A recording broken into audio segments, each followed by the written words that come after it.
Gary Ridgway, the Green River Killer. A man torn between overpowering desires and deep religious guilt, whose twisted journey made him one of the most prolific killers in history. How did a quiet, unassuming man become capable of such horror? Gary Ridgway was born on February 18, 1949, in Salt Lake City, Utah, to Thomas and Mary Ridgway. His childhood was far from ordinary and was marked by constant tension and emotional abuse. His mother, Mary, was domineering, controlling, and often verbally abusive, while his father, Thomas, was meek and passive, rarely intervening in the harsh treatment Gary and his brothers endured.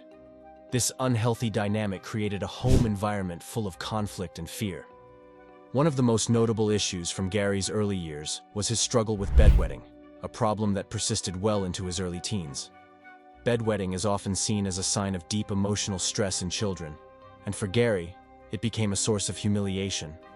His mother, instead of offering comfort or understanding, would belittle him for his condition. She forced him to wear revealing clothing and would even bathe him when he wet the bed, further shaming him.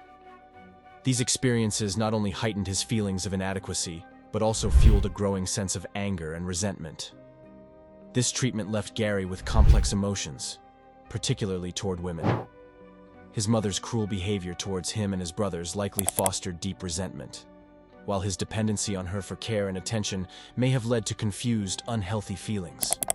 These early emotional wounds, combined with the lack of parental support, would eventually contribute to his mental disturbances and set him on a path toward violent behavior. Gary Ridgway's first violent act came when he was still a teenager, revealing a chilling lack of empathy even at a young age. One day, he approached a 6-year-old boy and, with no warning or provocation, stabbed him repeatedly. As the boy lay bleeding, he looked up at Gary and asked, "Why did you do this?" Gary's response was as cold as it was disturbing. He said he just wanted to know what it felt like to kill someone. Remarkably, the boy survived the attack, though it left him with a permanent scar, both physically and emotionally. This incident marked the beginning of Ridgway's violent path, showing his early fascination with the idea of taking a life. For Gary, this was less an isolated incident, and more a first step into the dark urges that would one day consume him fully. As Gary Ridgway transitioned into adulthood, he faced numerous struggles. With an IQ of around 82, his intellectual limitations made it difficult for him to keep up in school, eventually causing him to graduate later than most of his peers. Following high school, Gary joined the Navy, hoping to find purpose and stability. However, during his tours in Vietnam, he began visiting prostitutes, a habit that would become a dangerous obsession. Gary's personal relationships were equally unstable. His first marriage was to his high school sweetheart, Claudia Craig, but their relationship quickly became strained. Gary continued to see prostitutes while overseas, ultimately contracting gonorrhea. This infidelity, combined with other personal issues, led to the collapse of their marriage, and Claudia eventually filed for divorce. The breakup seemed to deepen Gary's resentment and anger toward women. In the years following his divorce, Gary remarried, this time to a woman named Marcia Winslow, with whom he had a son. Yet his behavior grew darker during this second marriage. Marcia reported that Gary became increasingly aggressive, often demanding sexual activity. His religious devotion intensified, and he would frequently preach about biblical values at home, while continuing his visits to local prostitutes. This inner conflict between his religious beliefs and his unrestrained desires created a troubling duality in Gary's life, adding to the mounting tension and anger that would drive him further down a dangerous path. Gary Ridgway's descent into violence began in 1982. His first known victim was Wendy Lee Caulfield, a 16-year-old girl whose body was found in the Green River area. This tragic event marked the beginning of a relentless spree that would earn Ridgway the nickname, the Green River Killer. Ridgway's pattern was chillingly strategic. He often targeted vulnerable women, especially those who were alone or had limited social support.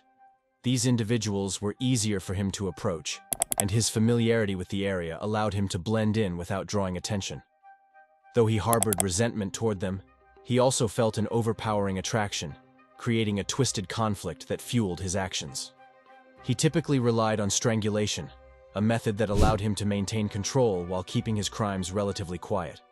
On some occasions, he would even revisit the sites where he left his victims. This behavior, though deeply unsettling, demonstrated his need to feel a continued connection to his crimes.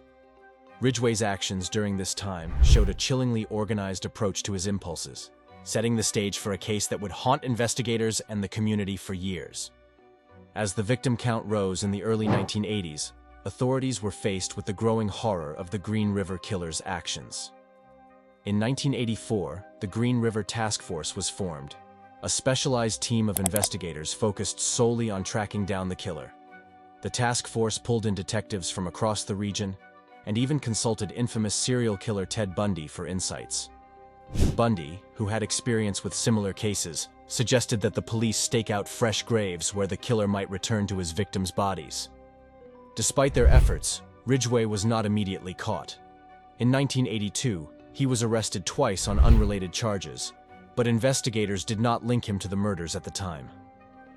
Ridgway also underwent a polygraph test in 1983, which he passed, but later analysis revealed that he had actually failed.